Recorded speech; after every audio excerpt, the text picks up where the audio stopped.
Good morning, everybody, and welcome to Earth Day 2005, April 22nd, I believe. And we're here at the University of Montana in the boardroom, and we're doing a teach-in this morning of various Earth activities happening around Missoula, Montana. It's an educational experience, and we're going to put it out to a wider audience through the Community Access TV station.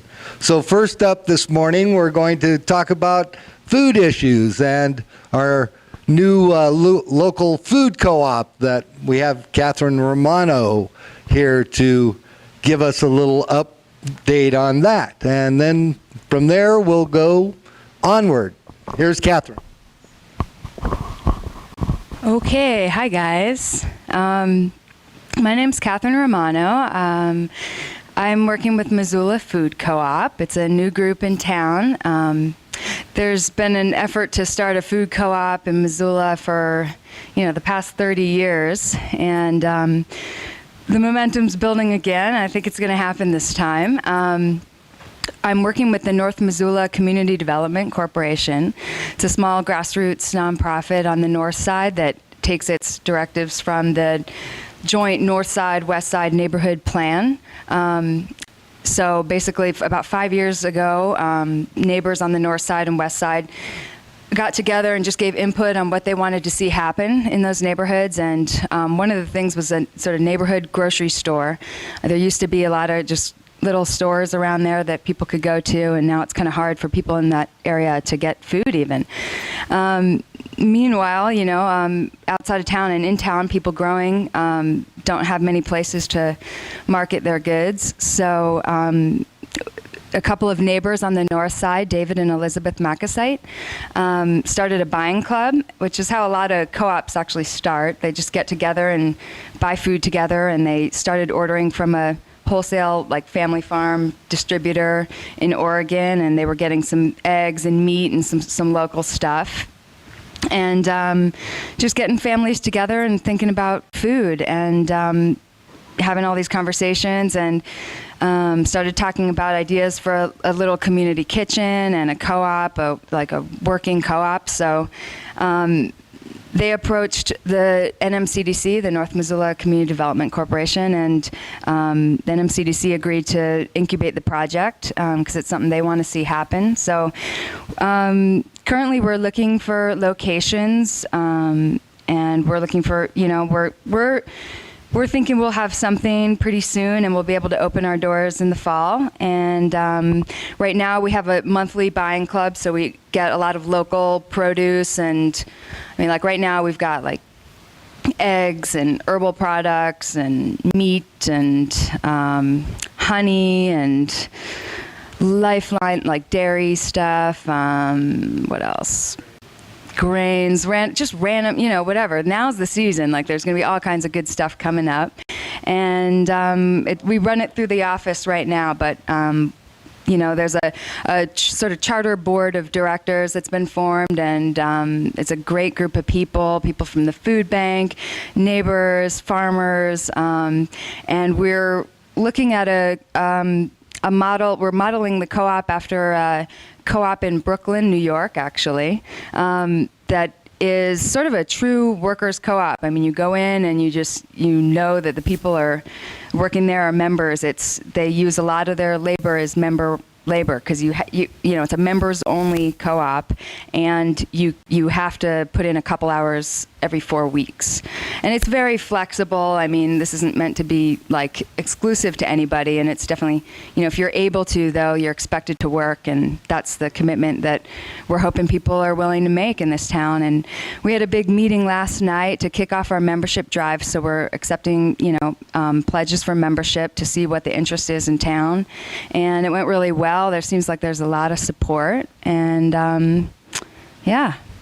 So if you have any questions, you can call us at the NMCDC at 829-0873, or come by our office. We're at 819 Stoddard. So yeah, thanks, Rick. Thank you, Catherine. It's a big movement here for locally produced and especially organic, is a big movement now in Missoula and across Montana. Next up, we have Cameron from the Native Forest Network, and he's going to give us a little talk on the East Forest Hazardous Fire Fuel Reduction Project. So here's Cameron. Thanks, Rick. This PowerPoint was put together for a much longer presentation, so I'll kind of keep it short, and I may skip through a few things. Seems to be definitely an informal sort of thing, but it's a pretty important topic. This is a project that we've been working on now since December, maybe devoting about a quarter of our organization's time towards this one project. We work on several different forests. This one is a project that was proposed in December on the Bitterroot National Forest in the Missoula district. So for those of you who have been down there before, the East Fork and West Fork split, and then you continue down 93 on the East Fork, and you can head up that whole East Fork Valley. And this project is called the Middle East Fork Hazardous Fuel Reduction Project. It's essentially the middle section of the East Fork River and that valley and the ridge tops that surround that. There's a community in that area that after the 2000 fires was very concerned about the prospect of future fires and the safety of their communities and their homes. And several of them talked to the Forest Service about those concerns, and this is the project that was then developed in response to that. So these right here that you're looking at are the three objectives of the Middle East Fork project that the Forest Service has put together, basically to reduce wildland fire threat to the East Fork community, to restore fire-adapted ecosystems, and to restore, this last one's kind of wordy, but it's taken exactly from the document, just so we didn't change it. Restore stands affected by the Douglas fir beetle epidemic by treating infested areas and lands at imminent risk of spread of the beetle epidemic in order to promote healthy ecosystem function, composition, and structure. So that's what their objectives were in this project. Hopefully it'll switch here.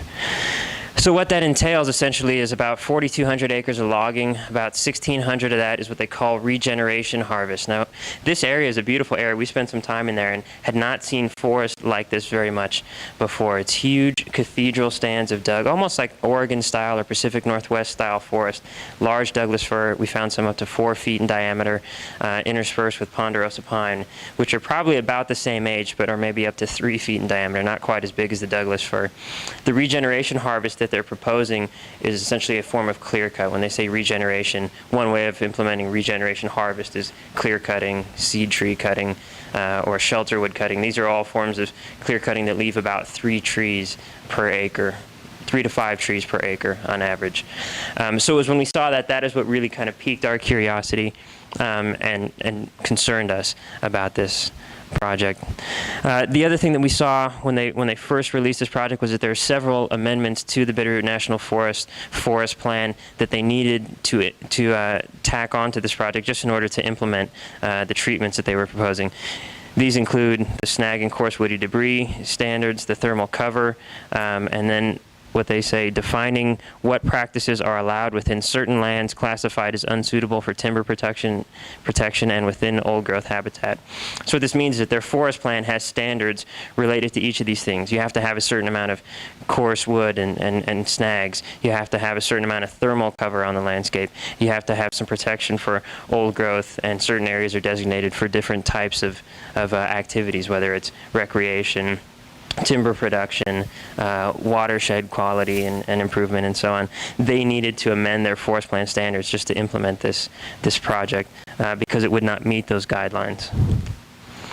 So this is the basic project area. It doesn't show up very well, but you can see, I've actually got a pointer here. Figure out how to use it. You can see here this is the project area outline there, and this is the main road that goes right along the East Fork River, and the communities are over here. This is the Springer Memorial. It's sort of a veterans homestead, and then in here there's some private land as well, and then over in this area as well. So basically, just so you can understand what all these are all the units for the project. The green are these regeneration harvests. You can see they're several miles out from any of the private land. This is about 3 miles out here, so they're about at over 2.5 miles away from the nearest community. You can also see a lot of the old clear cuts in here. I mean, old roads. It's been heavily eroded and clear cut in the past. And if you look at where these units are, the regeneration is green. The blue and purple are selective harvest, so they're going to be selectively going in and taking out the big Douglas fir trees instead of clear cutting. The orange is another form of clear cut. It's what they call sanitation harvest, and then the yellow, I think, is prescribed burning. So you can see that this is already a pretty heavily hit watershed in terms of the past timber management in that area. These units are placed essentially in the last remaining areas that have not been logged. And many of those are considered critical winter habitat for elk, bighorns, sheep, and several other ungulates. In response to this, because we were concerned about that, we thought the community protection work needed to be done. The community was very concerned about it, and we thought that that was a good proposal, but we didn't agree with the logging of the old growth Douglas fir trees. We created several conservation groups, the Native Forest Network, the Ecology Center, National Forest Protection Alliance, and Friends of the Bitterroot, proposed what we call the community protection and local economy alternative. So the impetus for this was, again, providing a good option to the Forest Service, to the public, and to the people in that community. And it essentially entailed home protection work. So these are our goals. And I stated earlier the 3 objectives the Forest Service had. These were essentially our objectives. So improve the protection of homes and communities, provide for and allow natural processes and natural forest succession, restore fire-adapted ecosystems, provide economic opportunities for people who live in that community, hopefully, or at least in the Bitterroot Valley, through restoration work. And then provide for clean water, healthy watersheds. And then the other thing, and this was kind of a key one, it's sort of the more difficult one to achieve, but part of our long-term goal is to improve the public's understanding of fire and insects and disease. Being that we all live in these communities, especially the people down there are living in these communities surrounded by forest, where insects and fire are a very prominent feature on the landscape. We wanted to really address that issue as well. So one of the main goals was the community protection work. We operated on sort of a 3-zone system. We classified that whole project area essentially into 3 zones. The first is the home ignition zone. This is based on Jack Cohen's work, for those of you who have followed any of his work. He's a Forest Service researcher, Forest Service scientist, who has essentially researched what causes homes to ignite. So what kind of fire, what kind of materials, what kind of mitigation measures can you make to reduce the risk of your home lighting on fire? And then the other one, the second phase, or the second zone, is the community protection zone. This one is designed, it goes about 400 meters or a quarter mile from communities. And this one is really designed for firefighter protection. So you want to keep the structures safe, but you also want to keep the firefighters safe who are in there trying to protect the structures and get people out and so on. And then outside of that, in our third zone, which is a larger zone, we are applying what the restoration principles, which are a set of principles drafted by conservation groups and forest practitioners across the country to use as a filter when looking at projects and for implementing and analyzing where restoration is needed. So when we did that, when we applied the restoration principles, what we came up with was, obviously, watershed restoration is really needed in this area. Basic things like road removal, rehabilitation, upgrades, ripping, culvert improvements, and repairing restoration. There's been a lot of clear cuts there in the past, many of which went straight up to the creek beds and down in the drainages. So repairing restoration is another big part of that. Also, preservation of those last sort of intact stands or forest fragments. Those are the only thing holding the ecosystem together in this area, and to go in and clear cut those, or clear cut parts of those, we felt is not a good form of management, and our alternative focused on preserving those areas and the processes that are going on there. Restoration of fire into its natural role in that area was another one of the objectives, and then treating some of the old clear cuts, the old areas that have been managed, planted very densely, letting those, actively managing those a little bit to thin them out so that they can grow a little bit more naturally. So this is what our alternative looked like compared to the map that I showed you previously. You can see Basically, the yellow is this treatment and plantation areas. These are all plantations. We didn't design these units. We just gave them criteria for what we wanted to do. The Forest Service did the analysis. So this is what they gave us once we had given them our vision for what this would look like.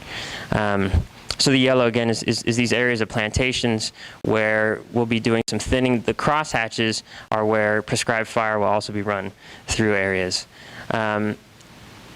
These orange areas out here and this one down here are where there are what we call legacy trees, so big standing trees that they feel have dense thickets of fuels growing up around them. So we were going to go into those areas, and just in the case that there were a fire, we wanted to provide those large trees, which are rare on the landscape in this area, a little bit more protection. So they'd be taking away some of the leaves, pruning trees around. They're doing some of that kind of work around the trees to protect them. And then you can see these bubbles. This is where the private land is in those areas. And in those areas, this green here should actually be orange, but they made a mistake in the analysis there. And those areas are also going to be, that's the community protection zone. That's going to be where we do some of the thinning work around homes. We get in there and do some of the pruning, clearing out some of the material, and making it safe for firefighters, and reducing some of the ability of the fire to move through that area. These bright green areas here, there's 5 of them. Those are actually commercial logging units that came as a result of our proposal. We didn't say no commercial logging. We do have a diameter limit on some of that, but they're going to be able to get some commercial value out of those 5 units, which is about 112 acres. So that's kind of the dry part of the talk. I'm just going to show you a few pictures from the place. We took several field trips out there. We spent a lot of time out on the ground. And I just want to show you some of those photos so you can kind of get a sense of what the area looks like. Because for us, it's been a pretty amazing experience. We didn't expect to find the type of forest that we found in there when we walked around the first day, Dave and I and Matthew. We just couldn't believe it. Time after time after time, we kept moving through the forest and running into big trees, huge trees, Douglas firs after Douglas fir after Douglas fir. A lot of beetle activity in there, but a lot of birds as well. I mean, it was amazing. We watched some trees that had 6 or 7 woodpeckers of maybe 4 or 5 different species in one tree. So this is, again, a map of the area. And I think what we're going to be doing first is going into this area here. This is Guidey Creek. We started and headed up into this unit, circled around here, and came down through these, and then looped back. So that's where we're going to be heading on this one. It's just a close-up of it. And I'm going to zoom through some of these. Some of these were, we got more pictures in here than we have time for. Did have to put chains on the car, though. This is us walking up Guidey Creek. You can see one of the problems in this area is that a lot of these roads, this is Guidey Creek down here, and a lot of these roads are just built immediately adjacent to the creeks right down in the bottom of these watersheds, and that's pretty frequent. We see that a lot. You can see some of the old clear cuts in this area. This is actually inside one of the units. Every Douglas fir tree that you see, well, that's a pondy there, but all of these Douglas fir that you see are going to be cut down as a part of this project. They say for fuel reduction, for community protection, and for forest health. Considering everything else that's gone in there, I hope just try and keep that in mind. And each one of these trees that you see is planned to be cut down under what they call forest health and community protection. You can see they're very large trees in general, and these are not even the largest of them, but this forest was full of them.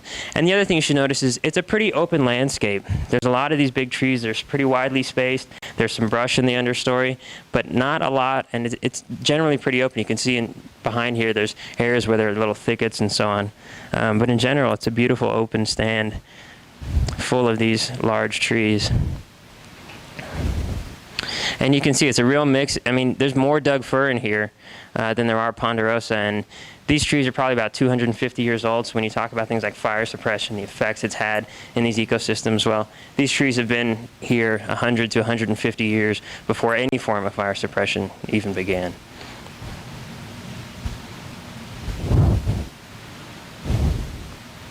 And you can see, there's definitely some beetle activity. Most of these trees that you see have been killed by beetles, or at least have beetle activity in them.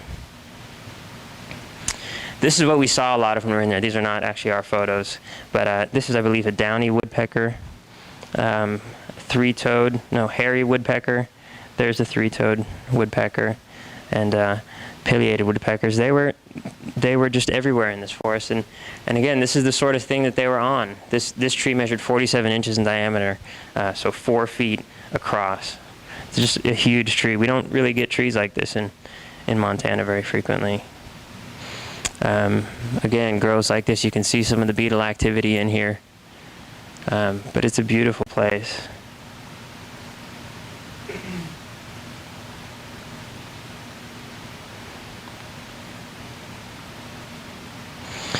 So as we continue, we got into Jake's Draw, and this is we found this sign here, Shirley Mountain Salvage. There was an old project in this area overlapping with some of the current units that are proposed called the Shirley Mountain Salvage. It was a harvest treatment more or less like the one they're proposing now. There were some insects in there. They went in and they cut out some of those big Douglas fir. In the documents we've looked at, the whole purpose of that project was to prevent future risk of disease and spread of insects. They're back in here now. This was implemented, well, the decision was signed in '97, implemented within probably 2 years after that.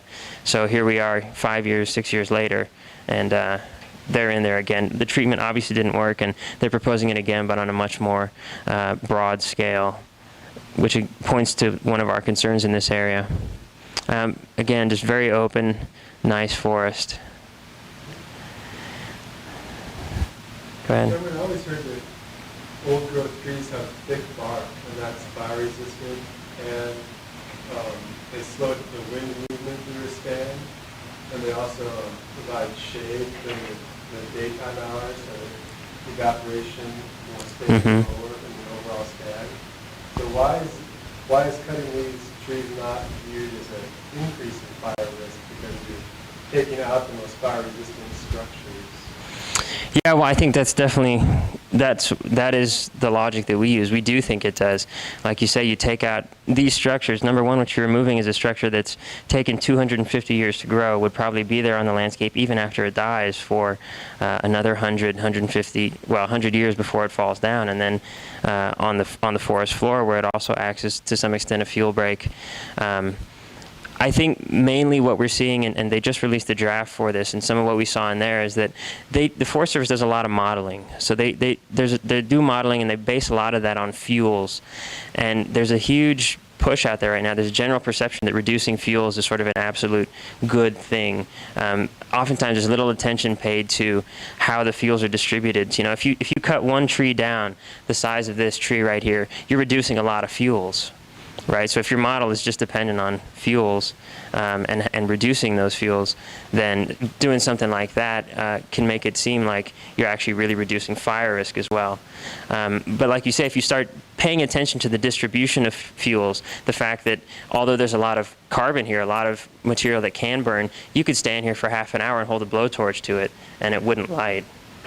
You know, those kinds of things are not being taken into consideration. Things like increased wind speed sometimes are, but oftentimes are not well addressed. And yeah, I mean, think of what the canopy and something like this does, keeping the water in, keeping all that respiration of the trees going, the evaporation of water, keeping the sun out. It's a huge impact taking these sorts of things out. And oftentimes you'll see even in a carpeted forested area, if you just put a clear cut or 5 clear cuts in there, fires will start in those areas because that's where it's dry. That's where if a lightning strike may hit, it can, you know, there's a lot of brush in there. It's usually much more dense. And if a fire starts there, it can spread into the other areas. Whereas if it were a canopy cover, it were moister, it had big trees like this that didn't burn, there wouldn't be that fuel source that they can then spread out into other areas.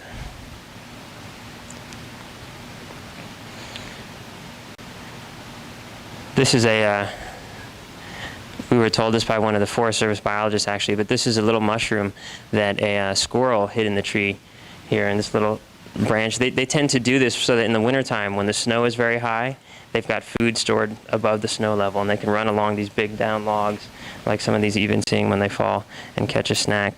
This is looking into one of the units. This would be if you follow the sort of the outline of the trees here that you can see have been hit by the beetles, that would be a clear-cut unit. One of the other things that we see with this beetle activity, which is a very natural process, is that if you were to remove all these trees, or if you can imagine when all these trees would fall down after they've been standing for several years as snags, think about how much more open that forest would be. With all the emphasis on thinning, I mean, bugs and beetles are a natural thinning agent. That's what they're doing to this forest. That's what they have been doing to this forest for a long time. And the fact that everyone oftentimes references open ponderosa pine forests, open stands, widely spaced trees, and so on as the kind of desired condition of these forests. Well, if you imagine this forest, once these beetles have moved through here, at least in the parts that they hit, they will be much akin to that. Very open forest with a lot of the ponderosa pine like you see here. Here you can see some of the beetle kill in here. Again, this back here is another clear-cut unit, that whole hillside and little patches like that. We actually find the Douglas fir, when they're turned red like this and the forest has a mixture of green and red, it's actually really beautiful in there. Gives a good sense of color to the place. And here we are doing some video work. The backdrop there again is the clear-cut areas.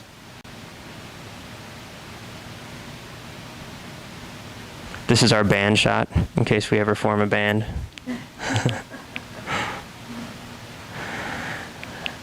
So I guess I'll just go through and show you a few more areas. This is up in the Teepee Creek area.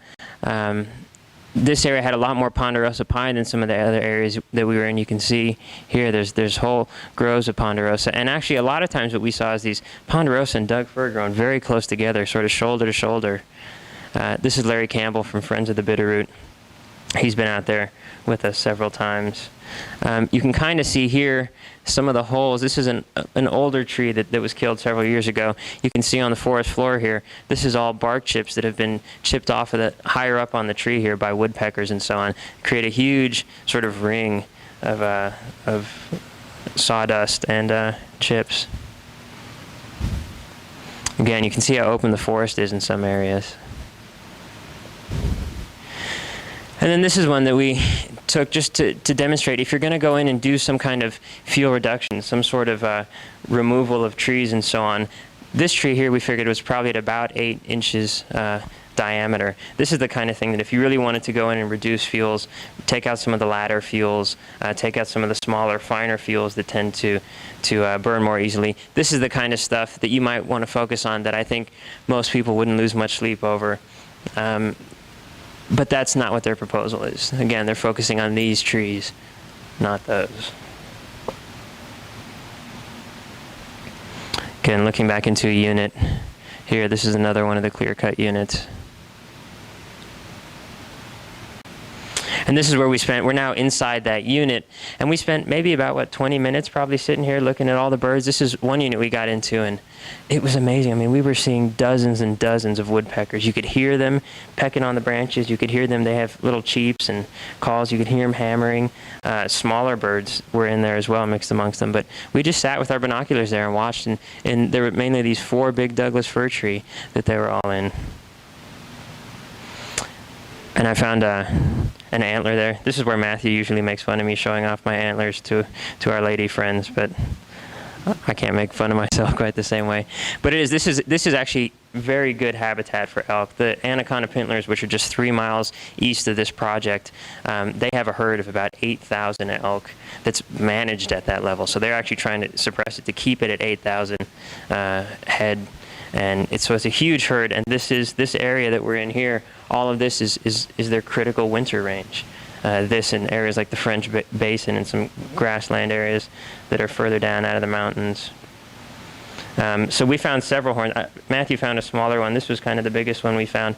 Chewed up. You can't quite see here, but some of this has been chewed probably by porcupines and small rodents and things like that. They're important sources of calcium for them at times. And you can also see the rub here on the end of the antlers where the elk was rubbing on some of the old burned trees that are out in that area. So I guess there's a lot of pictures here, but I think basically this is what I wanted to show you. I want you to know that this area is out there and that this proposal right now is using a certain paradigm in this project that we don't feel is good for communities. It's going to be taking out some of the largest Douglas fir in this area. All of these trees that you're seeing would be cut down. We've only been in 3 field trips and seen all these areas, and there's so much more of the project that we haven't seen. Right now, the draft has been released, so this is the main period where the public can engage the Forest Service about this kind of project. It's also the first Healthy Forest Restoration Act project in Montana. So following the controversy about the passage of the act, which was largely a theoretical discussion because nobody knew exactly what it was going to be like. We only had worries about what it was going to be like. We saw problems with it. Well, this is the first time we actually get to see a project implemented under that act, and this is what we're seeing. And I think it's, you know, we need as much help as we can get with this right now from the public. It's just a beautiful place, you know? And that's not, this is what we're trying to avoid it looking like, so.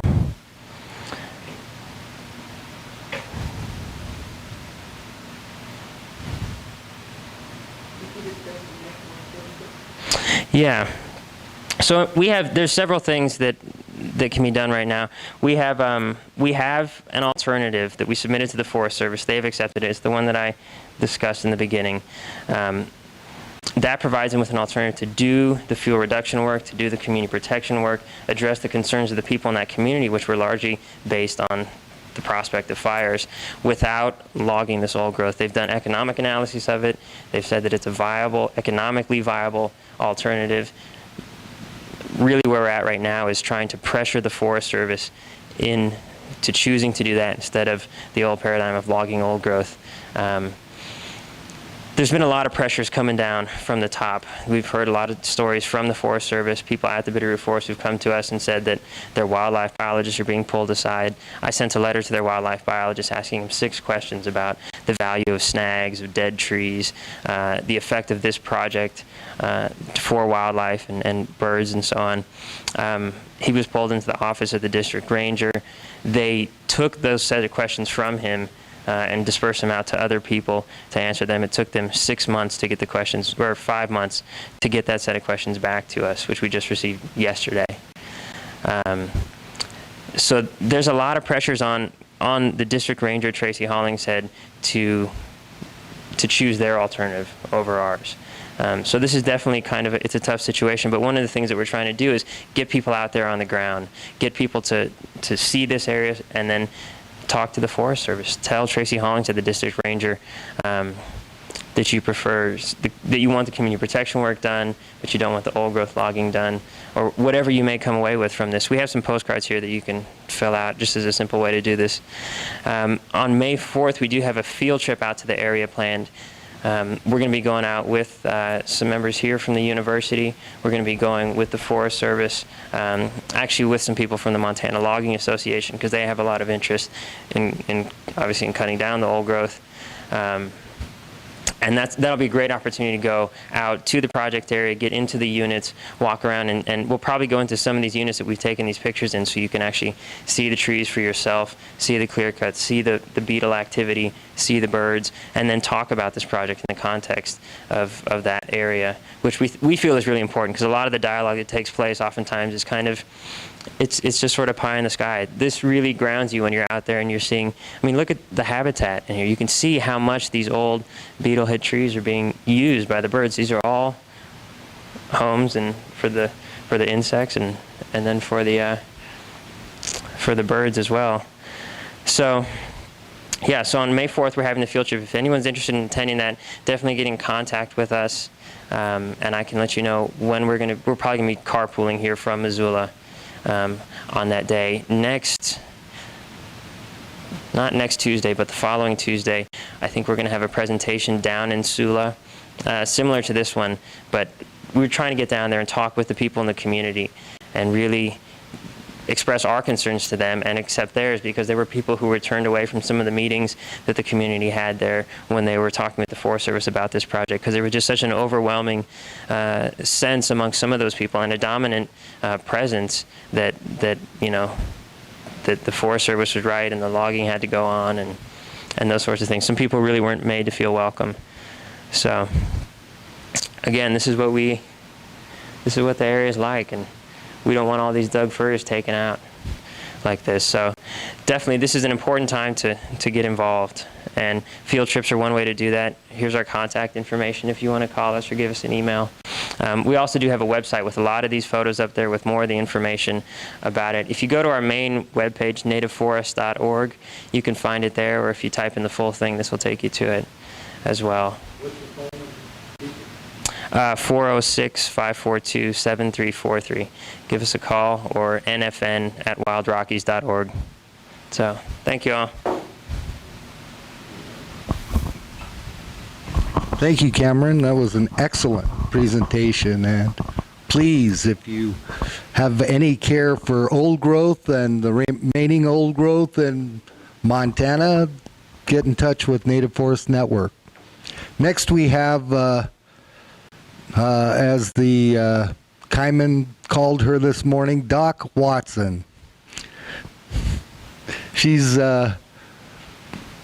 instructor extraordinaire and earth steward and woman of many talents, and I don't know what more to say about Vicki Watson, but she's going to give us her presentation on the Clark Fork watershed. So here's Vicki. Thank you. Hi. Before I get started on the state of the Clark Fork, I did want to pass around these little leaflets about the Earth Service Day activities going on Saturday, so I'll pass those on around. We have, as we have for several years now, river cleanups, prairie restoration work going on, dumpster dive recycling, planting trees and making compost up at the Pease Farm, and also building bikes out at Bonner Park for the Festival of Cycles. And we have an intrepid group of athletes who bike around to all those activities in something we call the Eco Pentathlon. So if you know anybody who would like to join the Eco Pentathlon, we can always use more people. So now I'd better close this presentation and open up my presentation. And I'm going to skip through a lot of this State of the Clark Fork because it is available online. There is a website that's the university website, www.umt.edu,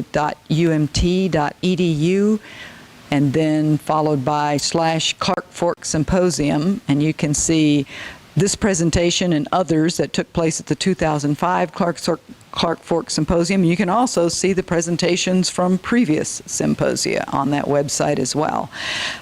So the state of the Clark Fork, I try to do an assessment every 5 years for this symposium. That's we've had one of these symposia every 5 years since 1985, and it's sort of a chance for the scientists in the basin to get together with other citizens in the basin and talk in plain, with as little jargon as possible, try to talk in plain English about their findings about the basin and what the scientists think should be done to better conserve and restore the basin, but also get a dialogue going with citizens.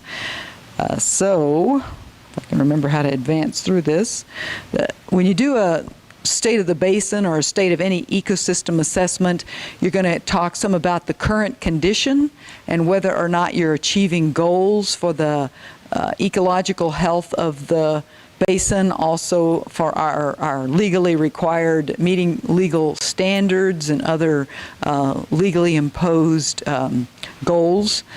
Particularly with respect to flows, maintaining the health of riparian areas, maintaining our fisheries, and also water quality. And in the Clark Fork, we talk a lot about metals and nutrients and also nuisance algae, also about sediments and a number of other things as well. Also, in a state of the basin assessment, we would consider not just what the current condition is, but any trends that we see. Are things getting worse or are they getting better?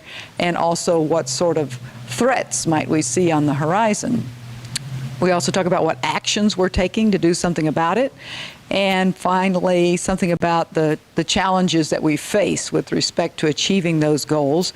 I'm going to talk a little about those challenges first, in particular the rapid population growth and development that's going on in the basin, and also the long-term drought we find ourselves in, and the focus on fire management as a result of that drought. As you just saw from the last talk, because of this long-term drought, and certainly there are many who feel that we certainly do go through these long-term drought cycles, but that very possibly the effects of drought are exacerbated by a global warming trend, and therefore may very well see more and more fire. The whole approach to fire of regarding it as this emergency situation that allows you to set all other concerns aside to just focus on fighting fires or trying to reduce the chance of fire means that you don't carry out the more careful, thoughtful, carefully planned actions that you might do otherwise. So we're seeing a lot of former emphasis on watershed conservation and restoration kind of getting set aside to sort of focus just on this fire emergency mentality all the time. This little graphic shows the rapid growth going on in western Montana. It's sort of cycling between 1960, 1990, 2020, and 2050. So two of those time periods we've actually observed, and the other two are just projecting that same rate of growth into the future. And mainly what you see are those yellow areas increasing in western Montana. And if you look at the legend, it says that the yellow areas are this very sprawly sort of development of only about one housing unit per 10 to 40 acres. And we saw a rapid increase in that kind of development from 1960 to 1990, and if we just project those same trends on out to 2020 and 2050, you'll see the extent to which the Bitterroot Valley in particular, and then also the area up around Flathead Lake, how that rapid rate of sprawly development occurring in that area. You don't see it showing it along the Clark Fork, and that's along the upper Clark Fork, and that's partly because during that time the upper Clark Fork was still considered Montana's sewer, and it had the stigma of being a Superfund site. But as the upper Clark Fork is cleaned up, very likely that type of rapid development is going to start happening along the upper Clark Fork now. It'll be considered a good place to live. Another measure of rapid growth is just the number of new private wells put in the Clark Fork Basin, and 50% of the wells that have ever been drilled have been drilled in the last 15 years. So very rapid rate of, again, this diffuse development where people would have their own individual wells throughout the basin. So the rapid population growth is a very difficult problem that we have to deal with. A lot of that growth is going into floodplain areas. People want to live near streams, and so we have all the problems associated with floodplain development to contend with. But we also have this problem of this long-term drought and the associated fire hazard with that. And unfortunately, I didn't think to bring my pointer, but this pointer works pretty good. This back here is the 1930s, the Dust Bowl days, and you'll see that we had the average flows, if you take all the flows of the year and average them out over the year in the Clark Fork, and this is for a station just above Missoula, 3,000 CFS. The average flows were generally below 3,000 CFS in the 1930s Dust Bowl, and then sort of through the 40s, 50s, 60s, and 70s, the average flow was a lot of the time above 3,000 CFS, but then starting in the early to mid 1980s, it dropped below again, except for a couple of years there. I think that was 96 and 97 that were pretty high. But for the most of that time, for about a 20-year period here, we've once again been in a drought that looks like the Dust Bowl drought. And so that, of course, is very hard on fisheries. 3,000 CFS is a lot of flow in the big old main stem of the Clark Fork, but all its little tributaries, many of them are just trickling or even dried up during these kind of hot, dry years. And what's coming up for this year is not expected to be any better. These were the flows and the kind of projected situation in basins around the state as of this spring. This was on March 25th, 2005 that I got this. And the blue dots have above average flows, the green have average flows, and the orange are below average and the red are way below average. And so you see a lot of below averages and way below averages, and the expectation is it's going to be another very dry year. And he's got a pointer? Okay, borrow your pointer. My finger points pretty good. Oh dear, now I've got to find a button or something. I was pointing at my own hand. Okay. So, and the drought monitor saying that, what is the snowpack and so on, and how much rain have we had up to this point, and what do we expect to see for this coming year. And for the most part, western Montana is in extreme to exceptional drought conditions. So once again, we're going to have another hard year on fisheries and on agriculture, very short of water, the continual kind of fighting between those various uses of water, and also, again, another probably bad fire year, which means, once again, we're going to be in this emergency mode and not thinking about these longer-term things that we need to do. Well, there's fire, just showing you in the last few years, some of the extreme fire years. A lot of fire was in the Bitterroot in 2000, and the 2003 fires, another big fire year for Montana, showing the dispersion of that fire around the western Montana. And it's one of the reasons, again, that we've been focused on those kind of problems and not thinking as much about the other watershed issues that we need to be thinking of. The wildland fire outlook for this year is, again, very high in Montana. So now leaving those challenges behind for the moment and just looking at our current information we have about stream conditions and trends. I went into the Montana Fish, Wildlife, and Parks, has a big fisheries database, and one of the things they do in there is score the quality of the fisheries that they have in various in all the various streams around the state.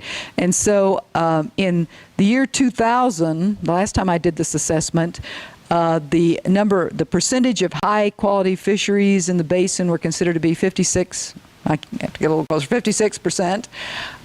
moderate 31%, low 12%. And then their assessment in 2005 looks like there may have been a little bit of an improvement. Now, as to whether or not that little bit of a shift is, within the margin of error of their estimation, but at least from the standpoint of the Fish, Wildlife, and Parks, they feel there's been a little bit of improvement. And that's partly because there's been a lot of effort in improving fisheries habitat, a lot of work in the Blackfoot Basin in particular, and a lot of work in the Clark Fork in connection with Superfund cleanup. So they feel that there's been some improvement in the condition of the fishery. Another big database of water quality is maintained by the Montana Department of Environmental Quality, and I would use that database in 2000 to do some summarizing of the condition of the basin, and also in 2005. And in 2000, according to that database, 80% of the basin was impaired. The streams were impaired and were not fully supporting their beneficial uses. And those streams in that condition are on this map in red, not fully supporting all of their uses. The ones in blue are fully supporting all of their uses, and the gray ones had insufficient data to make a determination. In 2000, 80% were considered to be impaired in some way, not fully supporting. Only 7% fully supported, and 13% had insufficient data. In 2005, it looks on the surface of it like there's been a huge improvement. 55% impaired, 14% fully supporting, and 28% insufficient data.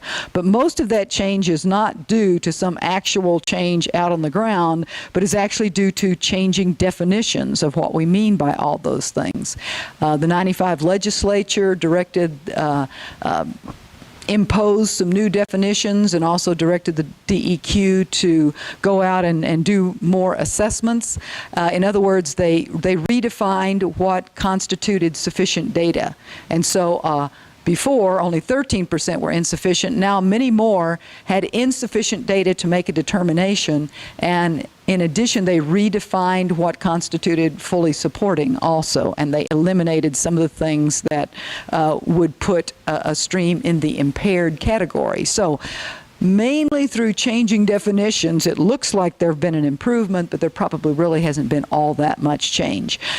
I would probably come a little closer to believing Fish, Wildlife, and Parks. Very, very, very slight improvement, because I think through the work in the Blackfoot and the work on the Superfund areas, there has been some improvement. We've probably also been losing ground in other areas due to the population growth and the increasing development. The causes of impairment are still the same in 2005 as they were in 2000. Most of the streams were listed as impaired because of impaired habitat and flow alteration, some due to high levels of silt, metal, and nutrients. The sources are still resource extraction, agriculture, silviculture, hydrologic modification, and construction. We see a slightly more complicated picture for 2000. That the previous map. Oh, I shouldn't have done that. Okay.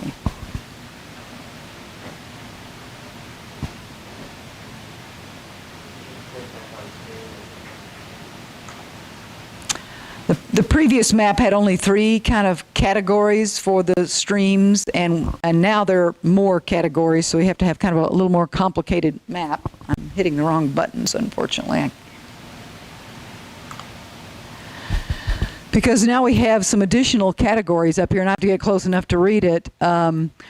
We sort of have 2 kinds of of fully supporting situations. In one case, no impaired uses have been identified. We think that all the uses are being supported. And in the other case, some of the uses have been assessed for support, and they are supported, and the others are unknown. So we sort of have 2 kinds of, we think it's okay, but we haven't assessed all the uses, so we're not sure.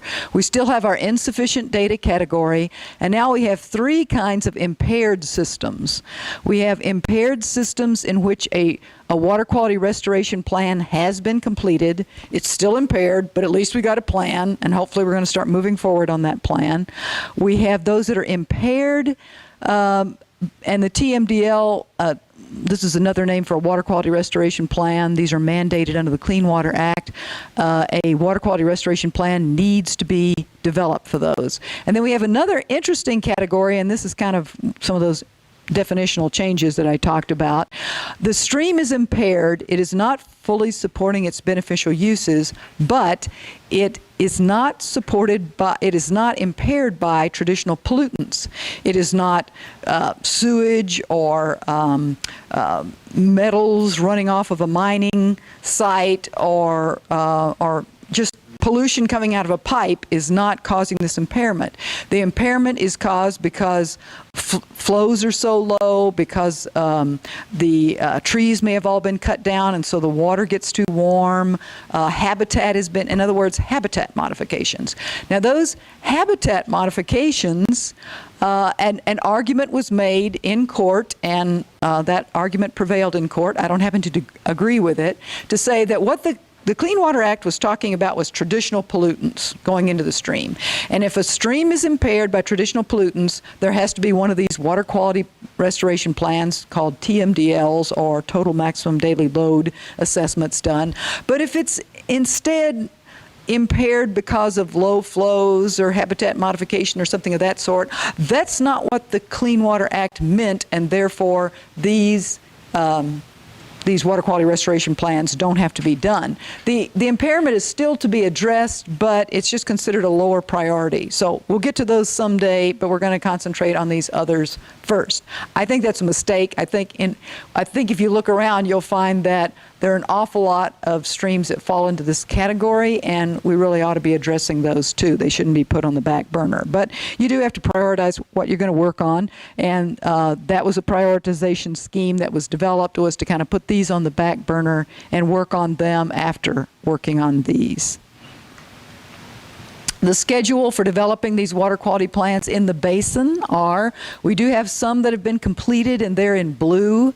You see this region here has had water quality plans developed. Here's one here. The Clark Fork main stem has a water quality restoration plan for nutrients only. Doesn't address anything else. We're sort of waiting to see what Superfund is going to get done before addressing these other types of issues.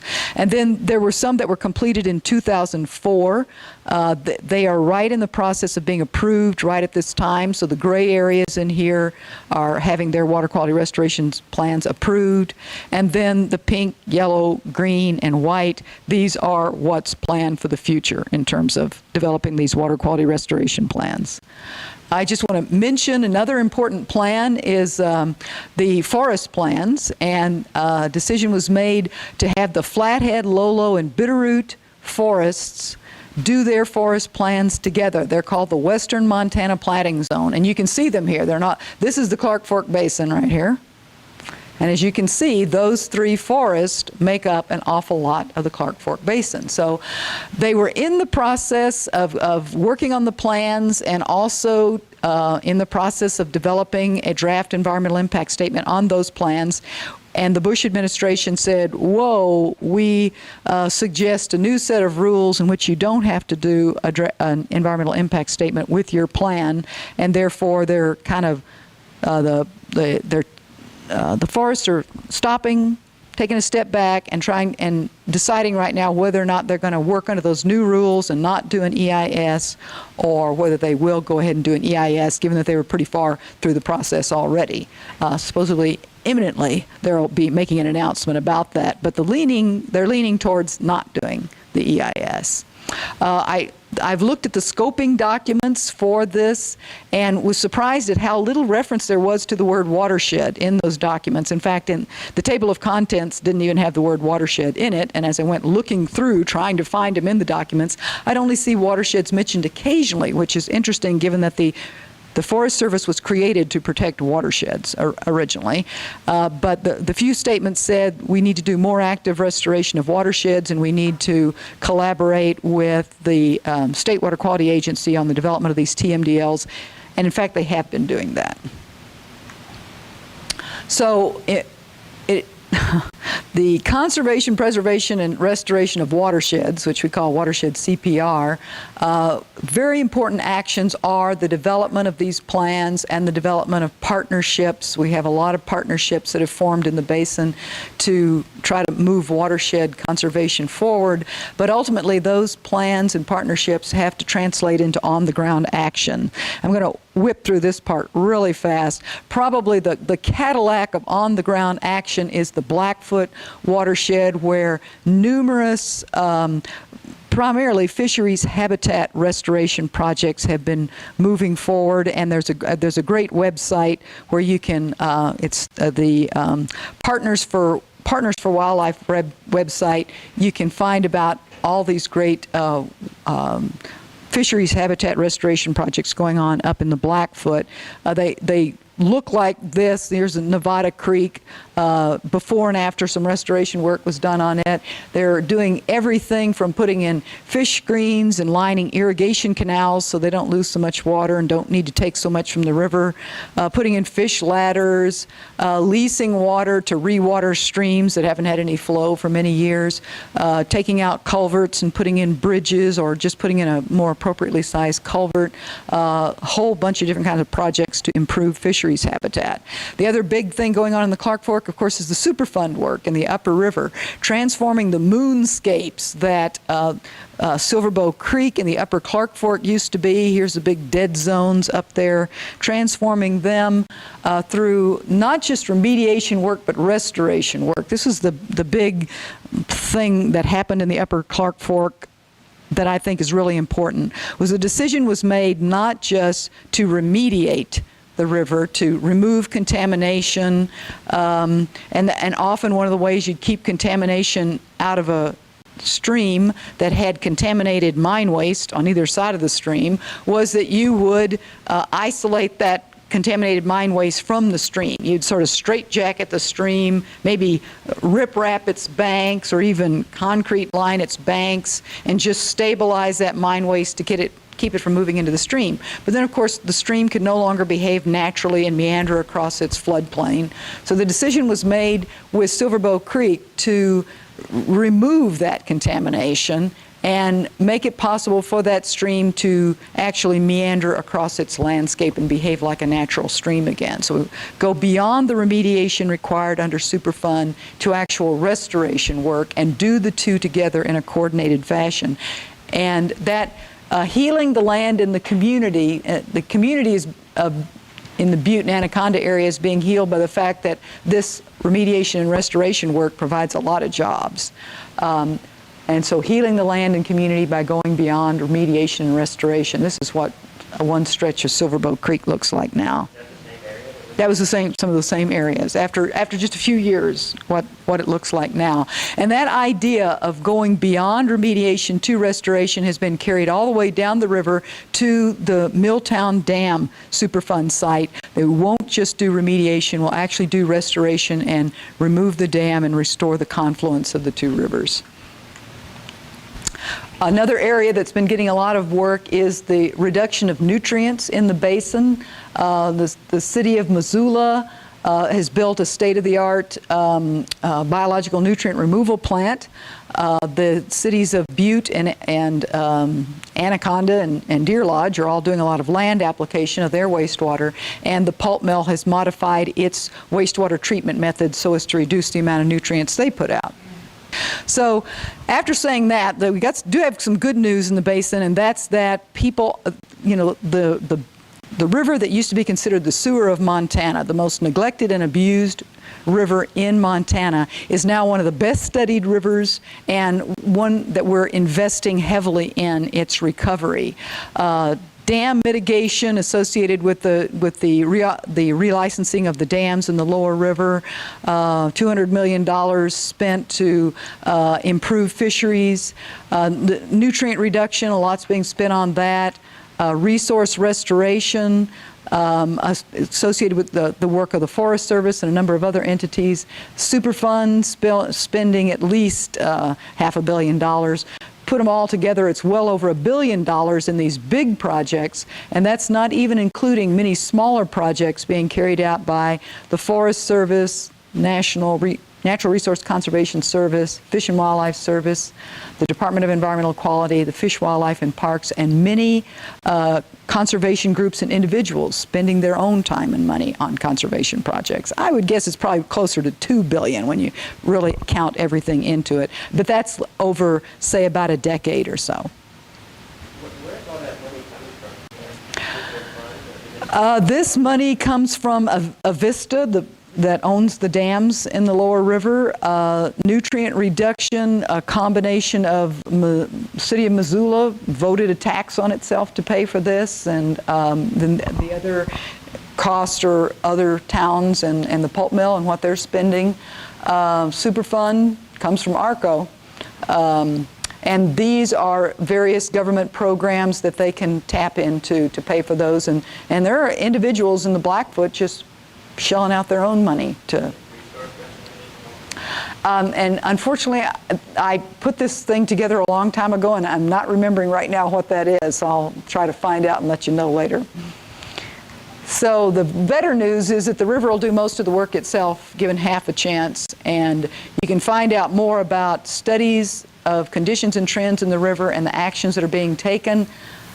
I gave this talk at the symposium, telling people to attend the rest of the symposium. Those talks and posters are going to wind up on and some of them are already on the Clark Fork Symposium website.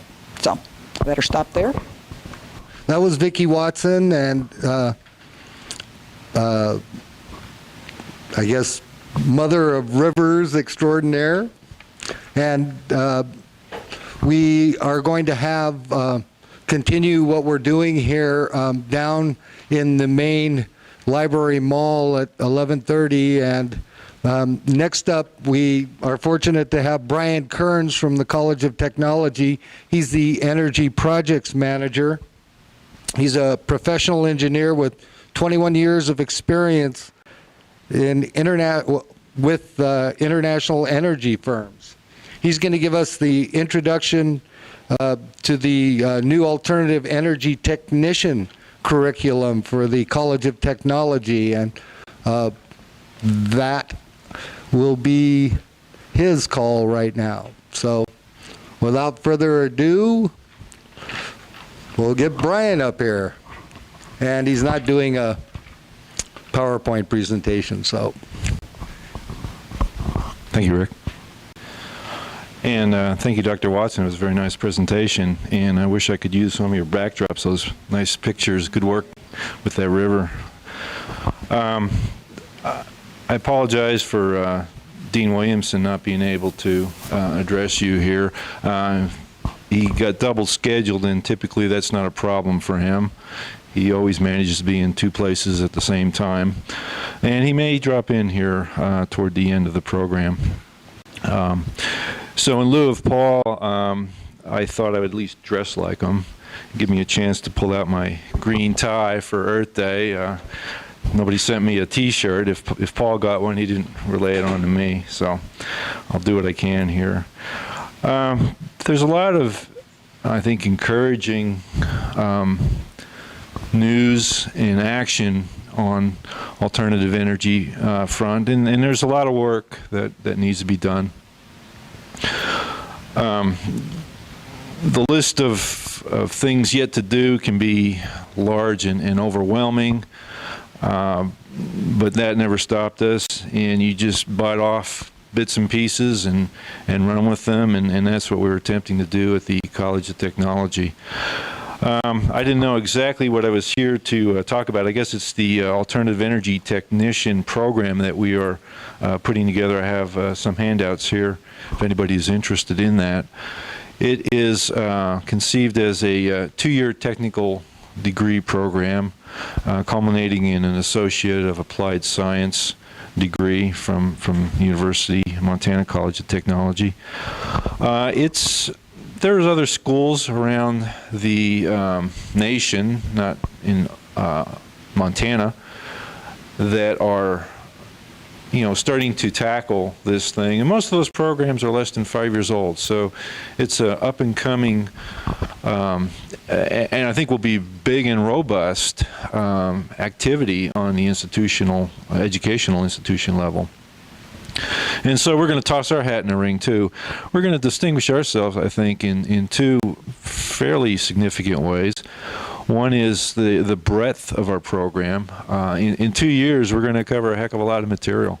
It's going to be a tough assignment. I've got some quality people working on it right now, developing courses and bringing that together. So the first significant feature will be, again, the breadth of material. And what I mean by that is we're going to cover all the alternative technologies, as many as we know of right now, and as more are brought up, we will certainly add those to the program. In competing programs or other programs, usually they'll pick one, perhaps two of the more popular technologies, solar photovoltaics or wind. You'll find several opportunities throughout the country to enroll in programs or classes in either of those two technologies, but you don't have nobody I know of doing biomass, and we're going to get in that in a big way. I'll talk about that a little bit later. Geothermal, hydro, and I mean by that micro hydro, not necessarily building big dams, but small hydro projects. And some of the smaller, more esoteric technologies like wave energy and magnetohydrodynamics, things like that. So again, we have a large breadth of content that we're going to attempt to teach in 2 years.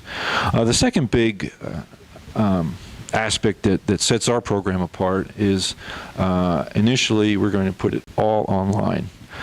Now, certainly there's not too much of an issue with providing knowledge-based content online, but you can't, we endeavor to produce technicians through this program, and you can't give technicians hands-on training online very well.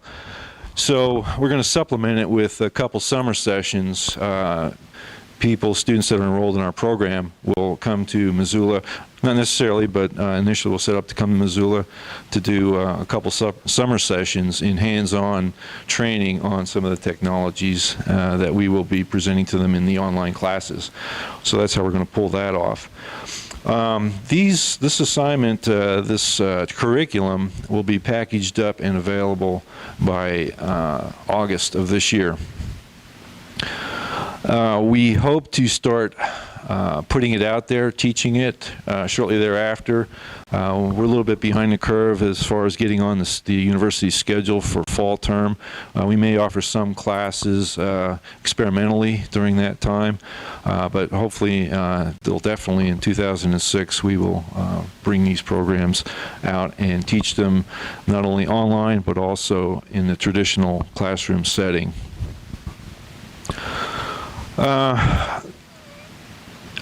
Again, I think it's an interesting program. It's distinguished, by its breadth of courses offered, and I think in the two-year program, we're going to be cramming a lot down these students' throats and in their minds. We're going to give them, introductions to project management, to technical model building, to economics, to business management. It's all going to be in there. By necessarily, it's going to be on a fairly broad-based, high-level treatment. And we hope to take this program from a 2-year to a 4-year and beyond. As soon as we start rolling this out next year, we're already in discussions with Montana Tech, the engineering school in Butte, to dovetail into their programs and take graduates who are from our program who are interested in going on for a full 4-year degree, give them the ability to do that. And beyond, we'll set up some graduate programs as well. As the program expands, and I know it will, we will obviously be evolving it and changing it, adding, deleting things that are no longer needed.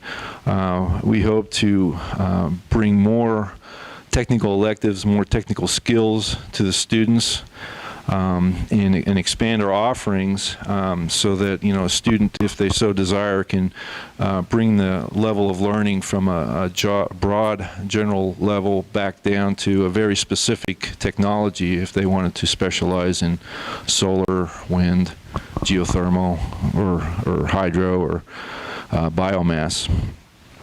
So it's a very exciting program in those respects. Some of the other things, if anybody has any questions, I'll go into a little bit more about it. Let me say a few more things. We want to, we're employing developers that are out there in the industry doing this stuff, living this stuff, highly qualified people in a lot of these classes.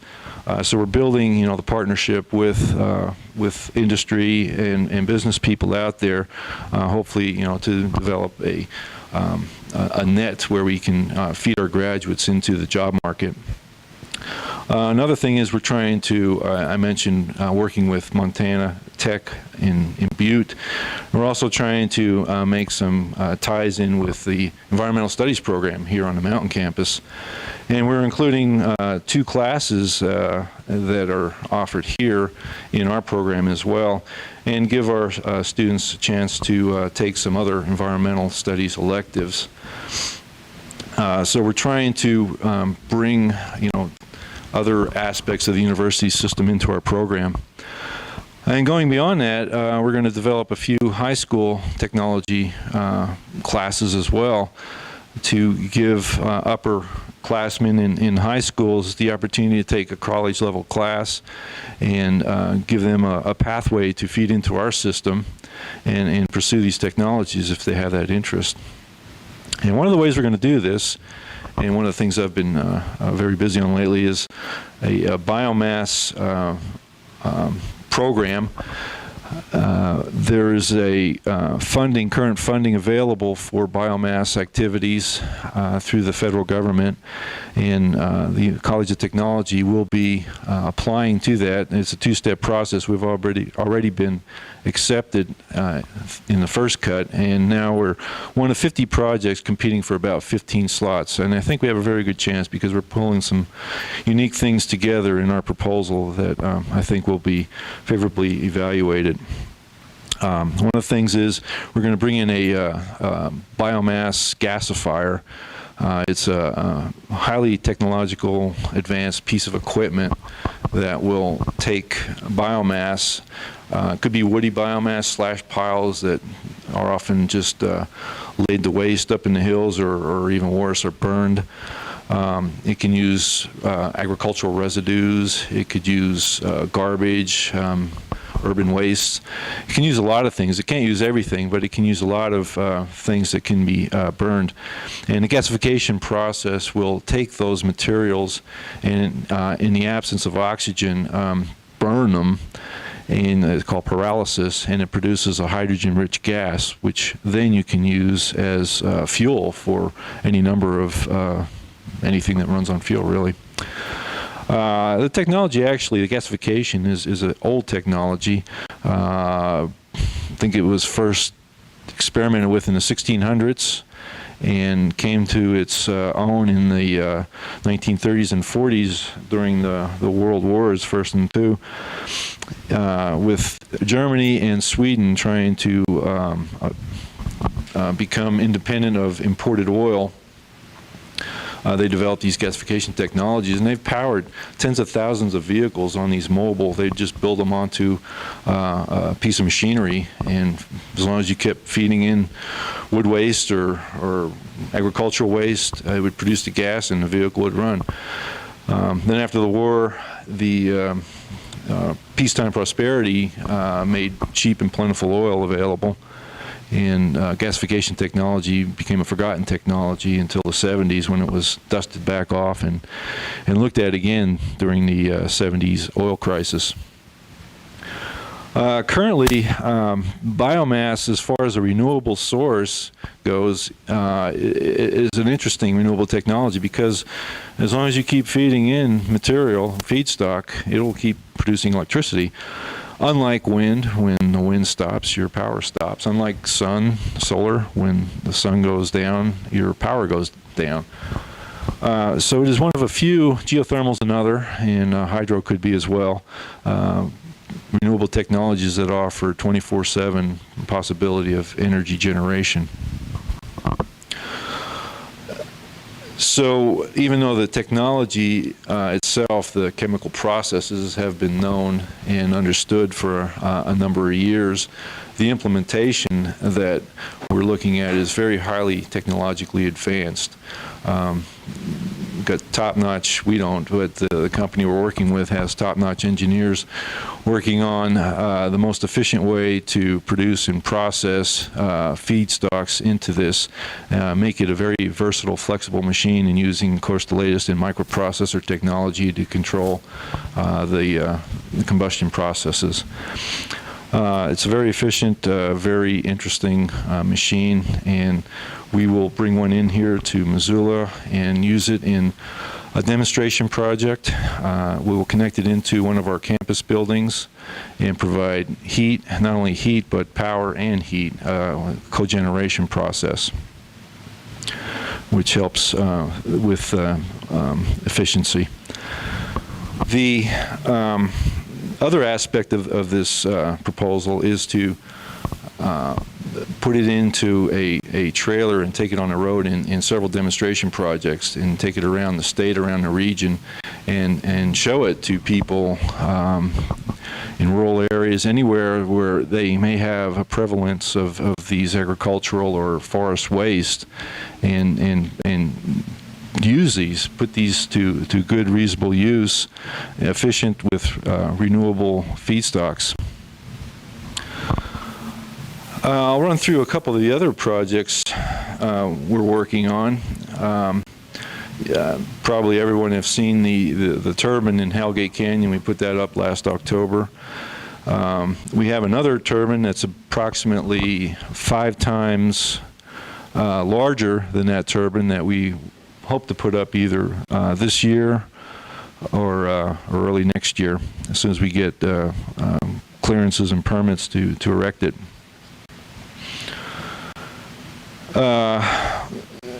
We're working right now with an engineering group out of Washington to utilize the landfill gas. The Missoula landfill, I don't know if you drive by, you can see a huge flare stack right next to the highway. And that is burning up to 750,000 cubic feet of gas a day, just going right up that stack. Landfill gas is a combination of methane, which is basically natural gas, and also carbon dioxide, which of course is not combustible and adds as a dilutant to the gas stream. Another project we're working on is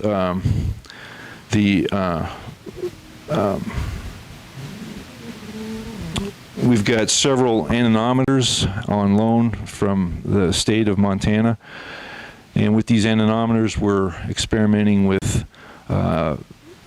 prospecting wind sites on surrounding ridges in the Missoula area, where we hope to put up more wind turbines in the future, and we're going to keep increasing the capacity of these turbines. We have a 10 kilowatt, we have a 50 kilowatt, and we're going to start going into the megawatt range. That's probably a 5-year project down the road.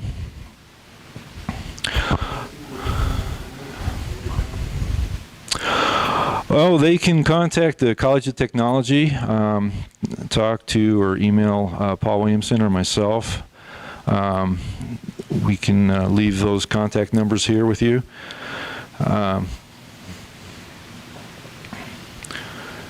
My phone number is at the College of Technology 243-7693, and Paul's is 243-7851. And both our emails are our names, brian.kearns@umontana.edu, and Paul's is paul.williamson@umontana.edu. I see it's 11:30. My time is up. If there's any questions, thank you.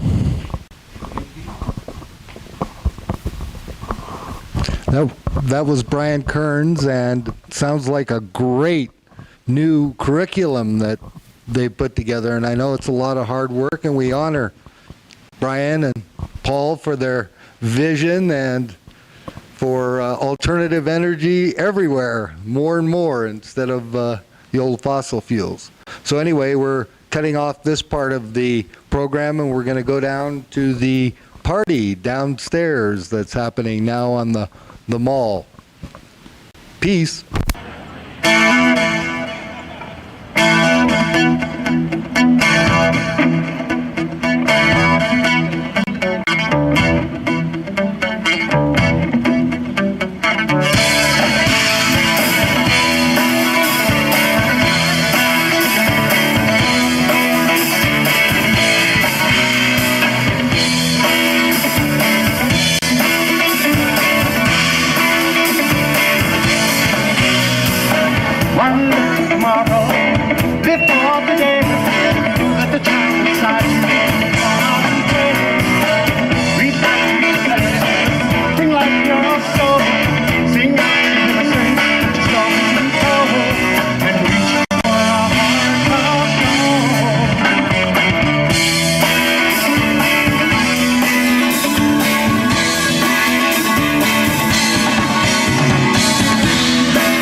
for healing.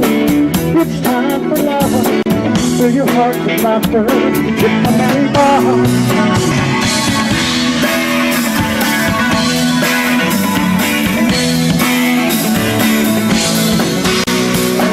It's time for healing. It's time for love. Fill your heart with laughter. It's a merry bond. If you like to explode.